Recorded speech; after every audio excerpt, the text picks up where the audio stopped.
شادی ایک مقدس فریضہ ہے، لیکن کچھ لوگ اسے کھیل سمجھ لیتے ہیں۔ جبکہ شادی کے بندھن میں بندھے مرد و عورت کو اللہ نے ایک دوسرے کا لباس قرار دیا ہے، مگر آج کچھ لوگ اس لباس کو جلدی جلدی بدلنے کی طرف مائل ہو جاتے ہیں، بنا یہ سوچے کہ اس طرح جلد جلد لباس بدلنا زندگی کے لیے مہنگا بھی پڑ سکتا ہے۔ السلام علیکم لسنرز، آئیے ایڈوکیٹ مرزا امجد بیگ کی ڈائری سے ایک نئی کورٹ کیس کہانی سنتے ہیں، جس کا عنوان ہے آخری کیل۔ تو آئیے شروع کرتے ہیں۔ میرے سامنے بیٹھی ہوئی فوزیہ نامی وہ عورت خوش شکل اور جاذب نظر تھی، تاہم اس وقت پریشانی اور تفکر نے پوری طرح اسے اپنے نرغے میں لے رکھا تھا۔ وہ ایک پڑھی لکھی اور باشعور عورت تھی۔ میرے محتاط اندازے کے مطابق وہ 35 کے آس پاس رہی ہوگی۔ بعد میں میرے اندازے کی تصدیق ہو گئی، اس کی عمر 36 سال تھی۔ میرے استفسار کے جواب میں اس نے کہا، وکیل صاحب، تفصیلات بس اتنی سی ہیں کہ میں اب اپنے شوہر کے ساتھ وابستہ نہیں رہ سکتی۔ اس کا رویہ اور کردار میری برداشت سے باہر ہے۔ میں نے بہت سوچ سمجھ کر یہ رشتہ ختم کرنے کا فیصلہ کیا ہے۔ آپ عدالت سے مجھے خلا دلوا دیں۔ خلا؟ میں نے ایک گہری سانس خارج کرتے ہوئے کہا، فوزیہ صاحبہ، آپ کی زبان سے خلا کا لفظ سن کر میں اس نتیجے پر پہنچا ہوں کہ آپ کا شوہر کسی بھی قیمت پر آپ کو طلاق دینے کے لیے تیار نہیں۔ کیا میں غلط کہہ رہا ہوں؟ نہیں وکیل صاحب، آپ بالکل درست کہہ رہے ہیں، وہ میرے اندازے کی تائید میں بولی۔ سفیان نہایت ہی کمینہ اور شیطانی ذہن کا مالک ہے۔ سفیان غالباً آپ کے شوہر کا نام ہے، میں نے رف پیٹ پر قلم گھسیٹتے ہوئے کہا۔ اس نے اس بات میں گردن ہلائی۔ میں نے پوچھا، آپ کا شوہر کرتا کیا ہے؟ سفیان کی ایک ایڈورٹائزنگ کمپنی ہے، اس نے بتایا، مارننگ اسٹار ایڈورٹائزر اس کمپنی کا نام ہے، جو کہ خوب چلتی ہے۔ میں نے مارننگ اسٹار ایڈورٹائزر کا نام سن رکھا تھا، یہ ایک معروف اور کامیاب ایڈورٹائزنگ کمپنی تھی۔ میں نے فوزیہ کی آنکھوں میں دیکھتے ہوئے کہا، آپ کے شوہر کی کمپنی تو بہت اچھا بزنس کر رہی ہے، میں سمجھتا ہوں آپ لوگوں کے ساتھ کوئی معاشی مسئلہ نہیں ہوگا۔ وکیل صاحب، وہ میری پوری بات ہونے سے پہلے ہی بول پڑی، پیسہ ہی تو سب کچھ نہیں ہوتا نا، زندگی میں انسان کو اور بھی بہت سی چیزوں کی ضرورت ہوتی ہے، جن میں سر فہرست محبت، اتفاق، اعتماد، عزت نفس ہیں۔ آپ نے میری بات مکمل نہیں ہونے دی، میں نے زیر لب مسکراتے ہوئے کہا، ورنہ میں کچھ اور کہنے والا تھا۔ وہ ندامت آمیز انداز میں مجھے تکنے لگی۔ آپ نے انسانی زندگی میں جن بنیادی ضروریات کا ذکر کیا ہے، میں ان سے مکمل اتفاق کرتا ہوں، میں نے ٹھہرے ہوئے لہجے میں کہا۔ میں یہ کہنا چاہ رہا تھا، آپ اس شخص کے ساتھ رہنا نہیں چاہتی، بلکہ اس سے شدید نفرت کرتی ہیں، تو وہ طلاق دے کر آپ کو فارغ کیوں نہیں کر دیتا؟ آپ کو اس شخص سے نجات پانے کے لیے عدالت سے کیوں رجوع کرنا پڑ رہا ہے؟ کیا وہ مہر کی رقم بچانا چاہتا ہے، یا پھر آپ کے برعکس وہ اس رشتے کو چلانے کے حق میں ہے؟ اگر اس کو یہ رشتہ چلانے کا خیال ہوتا تو انسان بن جاتا، وہ زہر خند لہجے میں بولی۔ سفیان کی اس وقت جو مالی حیثیت ہے، اس کی روشنی میں مہر کی رقم کوئی خاص اہمیت نہیں رکھتی۔ وہ 1,00,000 روپے میرے ہاتھ پر رکھ کر بآسانی مجھے اپنی زندگی سے نکال باہر کر سکتا ہے۔ پھر مسئلہ کیا ہے؟ میں نے سوالیہ نظر سے فوزیہ کی طرف دیکھا۔ جب آپ دونوں کو ایک دوسرے کی شکل سے نفرت ہے، تو پھر سفیان کو طلاق دینے میں کون سی دقت محسوس ہو رہی ہے؟ کیا وہ جانتا ہے آپ اس کے ساتھ رہنا نہیں چاہتی؟ جی ہاں، یہ بات میں بڑے واضح انداز میں اسے بتا چکی ہوں، وہ اس بات میں گردن ہلاتے ہوئے بولی۔ میں نے کئی مرتبہ اس سے طلاق کا مطالبہ بھی کیا ہے، مگر وہ اس معاملے کو لٹکائے چلا آ رہا ہے۔ دراصل، وہ بولتے بولتے رکی تو میں نے فوراً پوچھ لیا، دراصل کیا؟ سفیان نے اس معاملے کو اپنی ضد اور انا کا مسئلہ بنا لیا ہے، وہ وضاحت کرتے ہوئے بولی۔ وہ اس میں اپنی شکست محسوس کر رہا ہے۔ سفیان ایک ضدی، خود غرض اور انا پرست شخص ہے۔ وہ واضح الفاظ میں مجھے باور کرا چکا ہے کہ موت ہی مجھے اس کے چنگل سے نکال سکتی ہے۔ جیتے جی میں سے نجات حاصل نہیں کر سکتی۔ اسی لیے لمحاتی توقف کر کے اس نے گہری سانس لی اور پھر اپنی بات مکمل کرتے ہوئے بولی، اسی لیے میں سفیان جیسے عیاش اور بدگمان شخص کی قید سے نکلنے کے لیے عدالت کا دروازہ کھٹکھٹانے پر مجبور ہوئی ہوں۔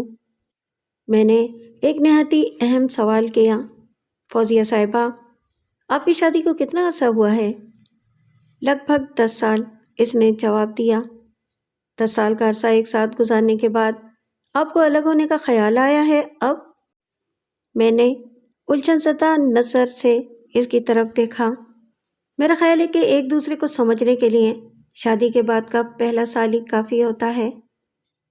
وکیل صاحب، وہ گہری سنجیدگی سے بولی، ازدواجی زندگی بہت ہی عجیب اور پیچیدہ ہوتی ہے۔ پھر اس نے لمحاتی توقف کر کے گہری سانس لی اور کہا، سفیان کی شخصیت پیاز کے مانند پرت در پرت کھلی ہے مجھ پر۔ وہ اتنا مکروہ اور بزاز شخص ہے کہ میں آپ کو بتا نہیں سکتی۔ میں ہر قیمت پر اس کے نکاح سے نکلنا چاہتی ہوں۔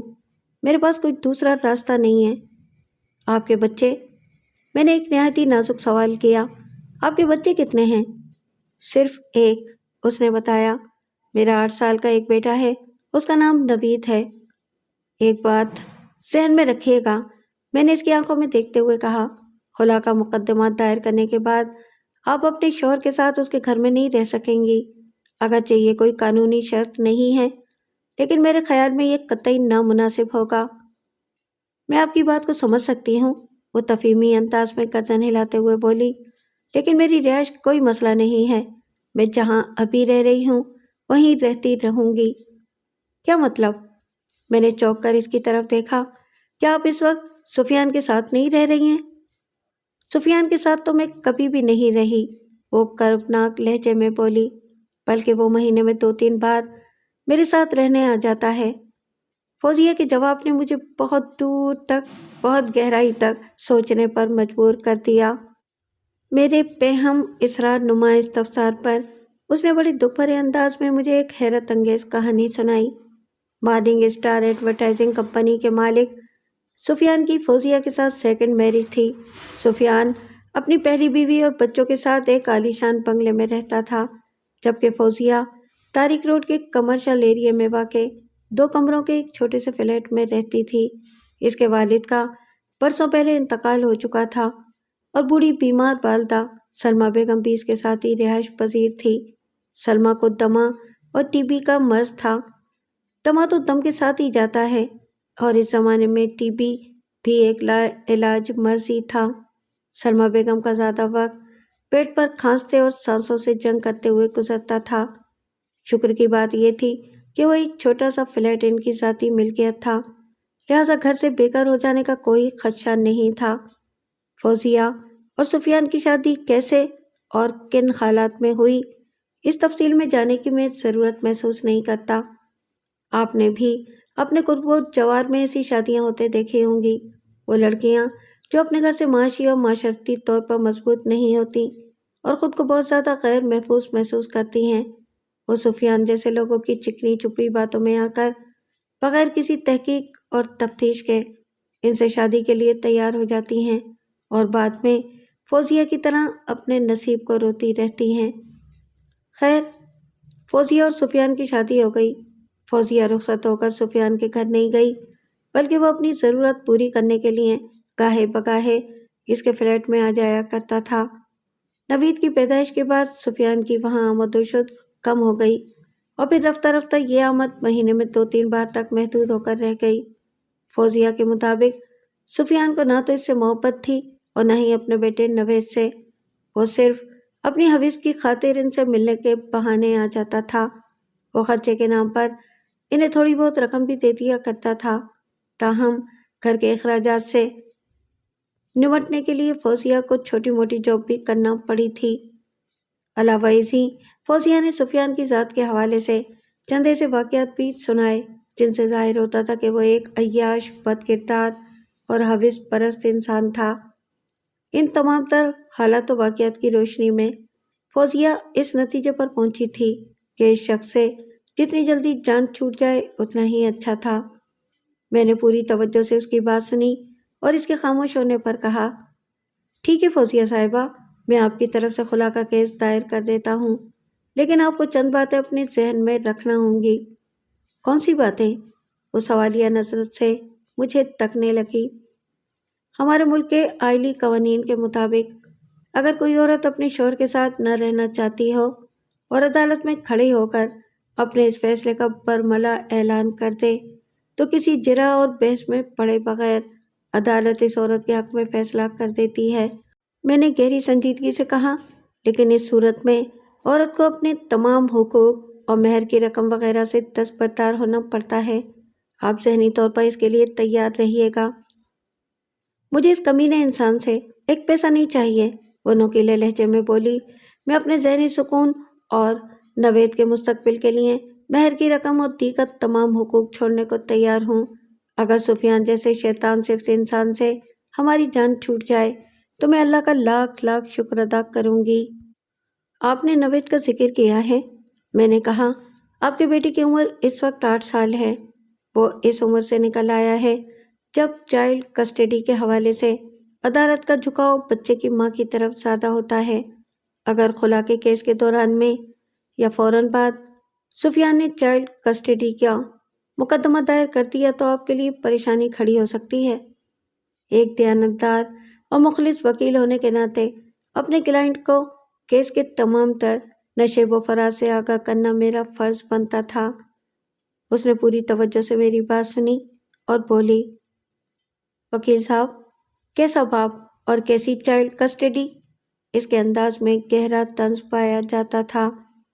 اگر سفیان کو نوید کو اپنی اولاد کا درجہ دیتا تو آج وہ بھی اس کی دوسری اولادوں کی طرح کسی عالیشان بنگلے میں آرام و آسائش کی زندگی گزار رہا ہوتا۔ وہ چند لمحات کے لیے رکی اور پھر کہا، مجھے 1% بھی امید نہیں کہ سفیان نوید کو اپنی تحویل میں لینے کے لیے کسی قسم کی مقدمے بازی میں پڑے گا، اور اگر اسے ایسا کوئی شوق اٹھا بھی تو میں ذہنی طور پر ہر مصیبت کا سامنا کرنے کے لیے تیار ہوں۔ میرے لیے اطمینان کی بات یہ ہے کہ نوید سفیان سے شدید نفرت کرتا ہے اور وہ بھی کسی صورت سفیان کے ساتھ رہنے کے لیے تیار نہیں ہوگا۔ یہ واقعی اطمینان کی بات ہے، میں نے تائیدی انداز میں گردن ہلاتے ہوئے کہا۔ جب کوئی بچہ 7 سال کا ہو جاتا ہے تو چائلڈ کسٹڈی کے سلسلے میں عدالت اس کی ذاتی رائے اور فیصلے کو بہت زیادہ اہمیت دیتی ہے۔ وہ ماں اور باپ دونوں میں سے کسی کے ساتھ بھی رہنا چاہے، عدالت اسے اجازت دے دیتی ہے۔ جو صورتحال آپ بتا رہی ہیں اس کی روشنی میں سفیان نوید کو حاصل نہیں کر سکتا۔ تو آپ نے میرا کیس لینے کا فیصلہ کر لیا ہے؟ وہ سوالیہ نظر سے مجھے دیکھتے ہوئے بولی۔ یہ بات میں اس لیے پوچھ رہی ہوں تاکہ میں اس سلسلے میں ذہنی طور پر مطمئن ہو جاؤں۔ اور ہاں، وہ چونک کر رکی اور پھر لمحاتی توقف کے بعد بولی، آپ نے ابھی تک اپنی فیس کے بارے میں تو بتایا ہی نہیں۔ میں نے اسے اپنی فیس بتائی اور کہا، میں فیس ایڈوانس میں لیتا ہوں۔ ایک لمحے کے لیے اس کے چہرے پر تفکر کی پرچھائیاں لہرائیں۔ میں یہی سمجھ پایا کہ اسے میری فیس زیادہ محسوس ہوئی تھی، تاہم اس نے مجھ سے کسی قسم کی رعایت کی بات نہیں کی اور فیصلہ کن انداز میں کہا، ٹھیک ہے وکیل صاحب، میں کل اسی وقت آپ کے پاس آفس آ کر فیس ادا کر دوں گی، آپ میرا کیس تیار کر لیں۔ مجھے یہ جاننے میں کوئی دقت محسوس نہ ہوئی کہ اس وقت فوزیہ کے پاس اتنی رقم نہیں تھی کہ وہ میری فیس ادا کر سکتی۔ میں نے اس سے تمام کوائف لینے کے بعد ٹھہرے ہوئے لہجے میں کہا، میں آج ہی تمام ضروری کاغذات تیار کروا لوں گا، آپ کل ان کاغذات پر دستخط کر دیجیے گا، پرسوں میں خلا کا مقدمہ دائر کر دوں گا۔ اس نے میرا شکریہ ادا کیا اور سلام کر کے رخصت ہو گئی۔ میں نے مکمل کاغذی تیاری کے بعد اپنی وکالت میں فوزیہ کی جانب سے خلا کا کیس عدالت میں دائر کر دیا۔ اسی روز میں نے اپنے ذرائع استعمال کر کے سفیان کے نام عدالت میں طلبی کا حکم نامہ بھی جاری کروا دیا۔ میری نظر میں یہ ایک حلوہ کیس تھا۔ فوزیہ کسی بھی صورت میں سفیان کی زوجیت میں رہنا نہیں چاہتی تھی۔ 8 سالہ نوید اپنی ماں کا حمایتی تھا اور سب سے بڑی بات یہ کہ فوزیہ کے پاس سفیان کی بدکاری، عیاشی اور خبیث پرستی کے بھی واقعاتی شواہد موجود تھے۔ ان تمام تر حالات و واقعات کی روشنی میں یہ کیس کم از کم ایک اور زیادہ سے زیادہ 3 پیشیوں کی مار تھا۔ یہ کیس 12 فروری کو عدالت میں دائر کیا گیا تھا اور 12 فروری ہی کو میں نے عدالتی حکم نامہ بنام سفیان علی جاری کروا دیا تھا، جس میں سفیان کو 22 فروری کو عدالت میں حاضر ہونے کا حکم دیا گیا تھا۔ اس روز عدالتی بکھیڑوں سے نمٹنے کے بعد میں اپنے آفس پہنچا اور عدالت میں دائر کیس کی ایک نقل متعلقہ یونین کونسل کو بذریعہ رجسٹرڈ ڈاک ارسال کر دی۔ مجھے یقین تھا کہ عدالتی حکم نامے کے آگے پیچھے ہی یونین کونسل کی جانب سے اس سے رابطہ کیا جاتا۔ 15 فروری کی رات میں جیسے ہی اپنے گھر میں داخل ہوا، میرے فون کی گھنٹی بج اٹھی۔ اس وقت رات کے 11 کا عمل تھا۔ میں ٹیلی فون سیٹ کی جانب بڑھتے ہوئے سوچنے لگا، اس وقت کون ہو سکتا ہے؟ تیسری گھنٹی پر میں نے ریسیور اٹھا کر کان سے لگایا اور ماؤتھ پیس میں کہا، ہیلو ہیلو بیگ صاحب، یہ میں ہوں۔ ایئر پیس میں ایک نسوانی آواز ابھری، فوزیہ۔ جی فوزیہ صاحبہ، خیریت؟ میں نے پوچھا۔ فوزیہ کو میں نے اپنے وزٹنگ کارڈ کے پیچھے گھر کا نمبر بھی لکھ کر دیا ہوا تھا تاکہ کسی ایمرجنسی کی صورت میں وہ کسی بھی وقت مجھ سے رابطہ کر سکے۔ آج تک اس نے میرے آفس کے نمبر پر ہی فون کیا تھا، گھر پر، اور وہ بھی آدھی رات کو۔ فون کرنے کا مطلب کسی نوعیت کی گڑبڑ ہی کو ظاہر کرتا تھا۔ اس نے میرے استفسار کے جواب میں بتایا، بیگ صاحب، سفیان کو خلا کرنے والے کیس کے بارے میں پتہ چل گیا ہے۔ تو اس میں ایسی حیرت یا پریشانی والی کون سی بات ہے؟ میں نے نارمل انداز میں کہا، عدالتی حکم نامے کو جاری ہوئے 3 دن گزر چکے ہیں۔ اسے اب تک وہ نوٹس مل گیا ہوگا اور عین ممکن ہے متعلقہ یونین کونسل نے بھی اسے کوئی بلاوا بھیج دیا ہو۔ جی ہاں، وہ اضطراری لہجے میں بولی، اسے دونوں جانب سے پکارا گیا ہے اور وہ سخت پریشان ہے۔ اس نے مجھے فون کیا تھا۔ فون کیا تھا؟ میں نے قطع کلامی کرتے ہوئے کہا، کب؟ ابھی آدھا گھنٹہ پہلے، وہ سرسراتی ہوئی آواز میں بولی۔ میں نے پہلے آپ کے آفس کے نمبرز ٹرائی کیے، جب وہاں کال اٹینڈ نہیں کی گئی تو آپ کے گھر پر فون کیا۔ لمحاتی توقف کے بعد اس نے معذرت خواہانہ انداز میں پوچھا، آپ نے مائنڈ تو نہیں کیا بیگ صاحب؟ بالکل نہیں، میں نے صاف گوئی کا مظاہرہ کرتے ہوئے کہا، میں نے جب آپ کو اپنے گھر کا نمبر دے رکھا ہے تو رابطہ کرنے پر مائنڈ کرنے کا سوال ہی پیدا نہیں ہوتا۔ میں ابھی گھر میں داخل ہوا ہوں، آفس سے میں 1 گھنٹہ پہلے نکل آیا تھا۔ لمحاتی توقف کر کے میں نے پوچھا، خیریت تو ہے نا؟ کیا کہہ رہا تھا وہ؟ وہ کہہ رہا تھا کہ میں مقدمے بازی کے چکر میں نہ پڑوں، یعنی اگر آپ خلا کا مقدمہ واپس لے لیں تو وہ آپ کو آزاد کر دے گا۔ میں نے پوچھا، نہیں جناب، ایسی کوئی بات نہیں، وہ جلدی سے بولی۔ پھر وہ آپ کو مقدمے بازی سے کیوں روک رہا ہے؟ وہ مجھے خود سے الگ کرنے کے حق میں نہیں ہے، فوزیہ نے بتایا، نہ خلا کے ذریعے اور نہ ہی طلاق دے کر۔ کیا مطلب؟ میں نے الجھن زدہ انداز میں پوچھا، آخر وہ شخص چاہتا کیا ہے؟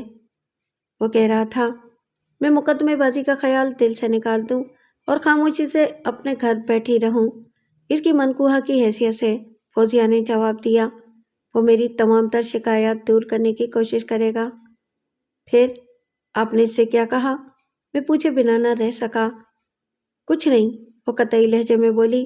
میں ٹس سے مس نہ ہوئی۔ آپ کی ثابت قدمی کو دیکھتے ہوئے اس نے کیا موقف اختیار کیا؟ میں نے فوزیہ کے معاملے میں گہری دلچسپی ظاہر کرتے ہوئے پوچھا۔ جب اس نے دیکھا کہ میں کسی بھی طور اس کی بات ماننے کو تیار نہیں تو وہ ہوشیاری دکھانے لگا، فوزیہ نے بتایا۔ کیسی ہوشیاری؟ میں نے سوال کیا۔ اس نے کہا کہ وہ ہر قسم کی آوارہ گردی اور عیاشی سے باز آ جائے گا۔ وہ اپنے شوہر کی چال بازی سے مجھے آگاہ کرتے ہوئے بولی، وہ ایک معزز اور باکردار انسان بننے کی کوشش کرے گا اور میرا بہت خیال رکھے گا۔ تو کیا آپ سفیان کو یہ موقع دینے کا ارادہ رکھتی ہیں؟ میں نے فوزیہ کے دل کا حال جاننے کی خاطر پوچھا۔ وکیل صاحب،